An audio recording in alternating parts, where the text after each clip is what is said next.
Olá a todos. Pessoal, esse vídeo aqui vai ser rapidinho, tá? Que eu vou testar um procedimento. Aí depois talvez eu aborde mais esse assunto aqui, tá? Vamos falar um pouco sobre Lucas e os fariseus. Apesar do evangelho de Lucas ser considerado mais voltado para os gentios, Lucas ele parece encobrir as críticas, né, que os outros evangelistas fizeram aos fariseus. Ele suaviza a imagem negativa que os outros deram, né, aos fariseus. Inclusive o evangelho de João, né? Parece que os fariseus são retratados no Novo Testamento como se fossem seres terríveis, perversos, maus, etc. Menos em Lucas, o que é bem estranho. Lucas favorece mais os fariseus e critica mais o grupo dos escribas.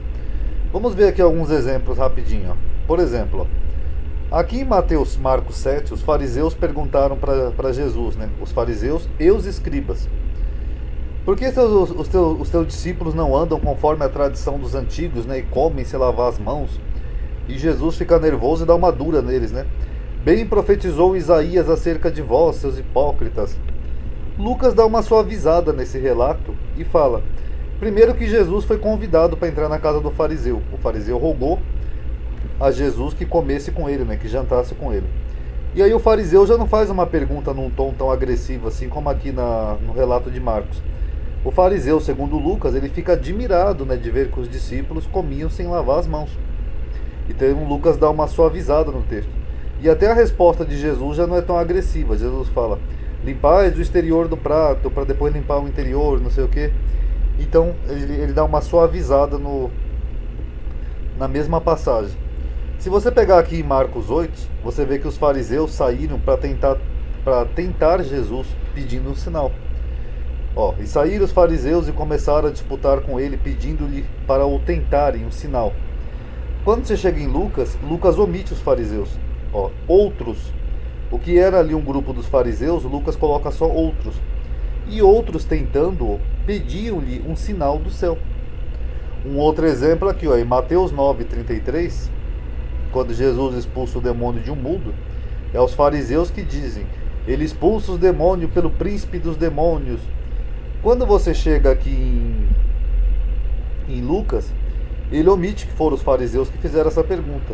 Lucas coloca: alguns deles diziam: ele expulsa os demônios por Beelzebul, o príncipe dos demônios. Vocês notaram que aqui duas vezes já Lucas omitiu o termo fariseu? Estranho, né? Aqui em Mateus 23, Jesus fala que na cadeira de Moisés estariam sentados os escribas dos fariseus para observar tudo o que eles dissessem, mas para não agir em procedência como eles, porque eles eram hipócritas. Dizem, mas não agem dessa forma. Quando Lucas vai retratar a mesma passagem, Lucas já coloca os escribas no lugar. Guardai-vos dos escribas que querem andar com vestes compridas e amam os primeiros lugares na sinagoga. Mas você vê aqui pelo contexto que eles estão falando praticamente da mesma coisa. Só que o que Mateus falou de fariseus, Lucas joga para os escribas.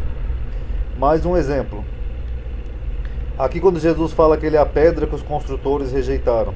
Aí os principais dos sacerdotes e fariseus ouviram essas palavras e entenderam que Jesus estava falando deles, dando uma indireta para eles, para os sacerdotes e fariseus.